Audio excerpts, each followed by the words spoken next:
ഇവിടെ കുട്ടികൾ സമരം ചെയ്തപ്പോൾ അവരെ ഈ എന്താണ് ജലപീരങ്കി അടിച്ചു. ഈ നമ്മുടെ വീണ ജോർജിന്റെ ഭരണകാലത്ത് മസ്തിഷ്ക ജ്വരം കേരളം മുഴുവൻ, തിരുവനന്തപുരത്താണ് അതിന് നമ്പർ 1. 41 പേർ മരിച്ചു. ചെളിവെള്ളമാണ് അടിച്ചത്.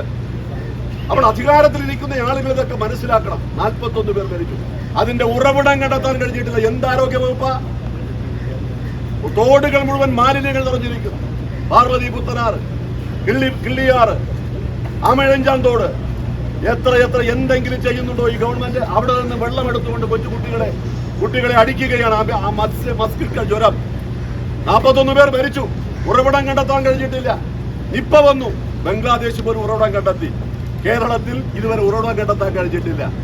ആരോഗ്യ മേഖലയെ തകർത്ത് തരിപ്പണമാക്കി അതിനുപരിയായി ഇല്ലാത്ത രോഗം പകർത്തുന്ന ഈ ജലപീരങ്കി ഇനിയെങ്കിലും കുട്ടികൾക്കെതിരായി സമരം ചെയ്യുന്ന ജനങ്ങൾക്ക് വേണ്ടി, പാവപ്പെട്ടവർക്ക് വേണ്ടി സമരം നടത്തുന്ന ഈ സമരം അതിശക്തമായി എത്ര നിങ്ങൾ ജലപീരങ്കി അടിച്ചാലും ശക്തമായ സമരങ്ങളുമായി മുന്നോട്ട് പോകും എന്നുകൂടെ ഞാൻ ഈ അവസരത്തിൽ പറയാൻ ആഗ്രഹിക്കുന്നു.